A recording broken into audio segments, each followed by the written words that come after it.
આપ સર્વોને હેતપૂર્વક જય શ્રી સ્વામિનારાયણ। આજની સત્સંગ કથા વાર્તા નિજ મંદિર સાવરકુંડલા પવિત્ર ચાતુર્માસ વિશેષ। આજની સત્સંગ કથા વાર્તામાં આપણે ઉત્સવ કથા અંતર્ગત ભાદરવા સુદ પૂર્ણિમાએ થનારા ચંદ્રગ્રહણની વાર્તા સાંભળશું। આ વર્ષે તારીખ 7 સપ્ટેમ્બર 2025 ને રવિવારે ચંદ્રગ્રહણ થાય છે, જેનો વેધ સવારે 11:58 શરૂ થશે અને સ્પર્શ સાંજે 8:58 મધ્ય રાત્રે 11:41 અને તેનો મોક્ષ વહેલી સવારે 2:25 થશે। ચંદ્રગ્રહણના સૂતક દરમિયાન કોઈ પણ પૂજા થતી નથી, મંદિરો બંધ રહે છે।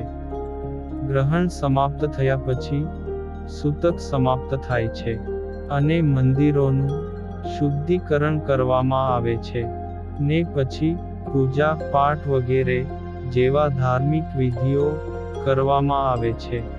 હવે જાણીએ ચંદ્રગ્રહણ સંબંધિત કેટલીક માન્યતાઓ। ધર્મ અને વિજ્ઞાનના દૃષ્ટિકોણથી ચંદ્રગ્રહણ સંબંધિત વિવિધ માન્યતાઓ છે। ધાર્મિક માન્યતાઓ રાહુ સાથે સંબંધિત છે અને વિજ્ઞાન અનુસાર ગ્રહણ પૃથ્વી, સૂર્ય અને ચંદ્રની ચોક્કસ સ્થિતિને કારણે થાય છે। આ બે માન્યતાઓ જાણો।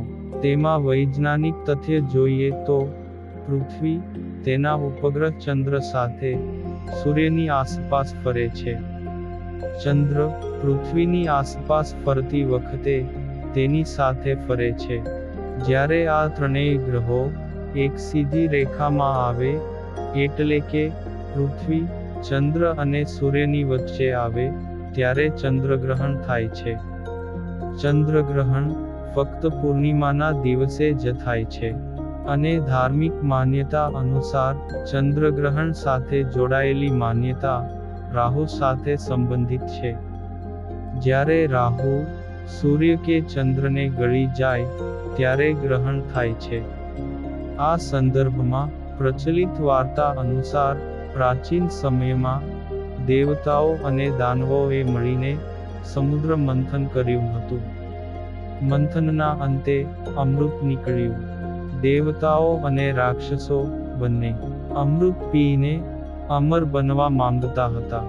તે સમયે ભગવાન વિષ્ણુએ દેવતાઓને અમૃત આપવા માટે મોહિનીનું રૂપ ધારણ કર્યું હતું।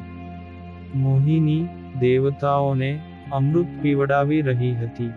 તે જ સમયે રાહુએ પોતાનો વેશપલટો કર્યો અને દેવતાઓની વચ્ચે બેસીને અમૃત પીધું।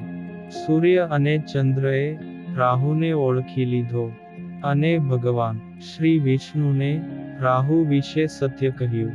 ત્યારે ભગવાન શ્રી વિષ્ણુએ સુદર્શન ચક્રથી રાહુનું માથું તેના શરીરથી અલગ કરી દીધું। પરંતુ રાહુએ અમૃત પીધું હતું, તેથી જ તે મૃત્યુ પામ્યો નહીં ને તે બે ભાગમાં વિભાજિત થયો। એક ભાગ રાહુ તરીકે અને બીજો ભાગ કેતુ તરીકે ઓળખાય છે। સૂર્ય અને ચંદ્ર દ્વારા રાહુની ફરિયાદ કરવામાં આવી હતી, જેના કારણે રાહુ બંનેને પોતાના દુશ્મન માને છે અને સમય સમય પર આ બંને ગ્રહોને ઘેરી લે છે, જેને ગ્રહણ કહેવામાં આવે છે। અને હવે જાણીએ ધર્મશાસ્ત્ર શ્રીમદ સત્સંગી જીવન ગ્રંથના આધારે ગ્રહણના સૂતકનો નિર્ણય। જો મનુષ્યને રાહુનું દર્શન થાય તો સર્વે વર્ણના લોકોને સૂતક લાગે છે। માટે ગ્રહણનો આરંભ થયા પહેલા ઠંડા જળથી સ્નાન કરીને જપ આદિક કર્મો કરવા અને રાંધેલા અન્નનો ત્યાગ કરવો। કાંજી, દૂધ, દહીં, ઘી તેમજ તેલમાં રાંધેલા પકવાન, માટલામાં રહેલું પાણી, તલયુક્ત દર્ભ તેમાં મૂકી દેવાથી તે દૂષિત થતું નથી। અહીં જળના માટલામાં જે દોષ કહ્યો તે તો આપતકાળમાં જાણવો. કારણ કે બીજી સ્મૃતિઓમાં તેનો નિષેધ કરેલો છે. ગ્રહણમાં ભોજન ના ત્યાગ કરવાની બાબતમાં બાળક, વૃદ્ધ, રોગાતુર તેમજ મંદ બુદ્ધિવાળા મનુષ્ય વિના અન્યને તો સૂર્યગ્રહણના પ્રારંભની પૂર્વે 1 યામ બરાબર 3 કલાક, 4 યામ એટલે 12 કલાક પહેલા, અને ચંદ્રગ્રહણમાં 3 યામ એટલે 9 કલાક પહેલા જમવાનું છોડી દેવું. કારણ કે ગ્રહણ પૂર્વેના આ યામ સૂર્ય અને ચંદ્રના વેદકાળ કહેલા છે. તેથી ભોજન કરવું નહીં. સૂર્ય જો ગ્રહણથી ઘેરાયેલો ઉગે તો તે ગ્રસ્ત ઉદયના દિવસથી પ્રથમ રાત્રિએ ભોજન ત્યાગ કરવું. અને ચંદ્રમા જો ઘેરાયેલો ઉગે તો તેના પ્રથમના દિવસે ભોજન ત્યાગ કરવો. અને જો સૂર્ય ઘેરાયેલો આથમે તો રાત્રિ દિવસ ઉપવાસ કરવો. અને બીજે દિવસે સૂર્ય દર્શન કર્યા બાદ ભોજન ગ્રહણ કરવું. તેમજ ચંદ્રમા પણ ઘેરાયેલો અસ્ત પામી જાય તો તેની મુક્તિનો સમય જ્યોતિષ થકી જાણીને સ્નાન હોમાદિક કર્મ કરવા. ને સાંજે ફરીથી ચંદ્રોદય થાય ત્યારે ભોજન કરવું. સૂર્ય અને ચંદ્રના ગ્રહણ પ્રારંભ પહેલા 1 યામ એટલે 3 કલાક પહેલા પૂર્વોક્ત બાળક, વૃદ્ધ અને રોગાતુર આદિકને ભોજન છોડી દેવું એ નિશ્ચિત છે. જે પુરુષ સૂર્ય અને ચંદ્રના ગ્રહણ સમયે અજાણે પણ ભોજન કરે તો તે નર અધમ છે. અને તે પ્રાજાપત્ય કૃચ્છવ્રત કરે ત્યારે શુદ્ધ થાય છે. અને જે વેદકાળમાં ભોજનનો નિષેધ કર્યો છે તે સમયે જો અજાણતા પણ કોઈ ભોજન કરી લે છે તો 3 ઉપવાસ કરે ત્યારે શુદ્ધ થાય છે. પ્રાજાપત્ય વ્રતનું લક્ષણ આગળ કહેવામાં આવશે. જો રવિવારે સૂર્યગ્રહણ અને સોમવારે ચંદ્રગ્રહણ હોય અને તે સમયે જો ચૂડામણી નામનો પ્રસિદ્ધ યોગ હોય તો આ યોગ અત્યંત પુણ્યની વૃદ્ધિ કરનારો બને છે. બીજા વારમાં થતા બંને ગ્રહણ હોય ને જે પુણ્ય કહેલું છે તેના કરતા ચૂડામણી યોગમાં કરોડ ગણું પુણ્ય કહેલું છે.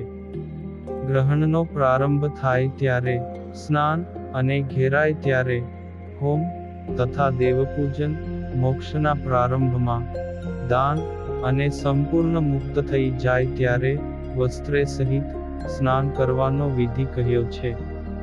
ગ્રહણનું સૂતક છૂટ્યા પછી જે પુરુષો સ્નાન કરતા નથી તે જ્યાં સુધી બીજું ગ્રહણ થાય ત્યાં સુધી સૂતકી રહે છે. અને તેને ગ્રહણથી ઘેરાયેલા જાણવા. સ્નાન કરતી વખતે ઉષ્ણ જળ કરતા ઠંડા જળને વધારે પવિત્ર કહ્યું છે.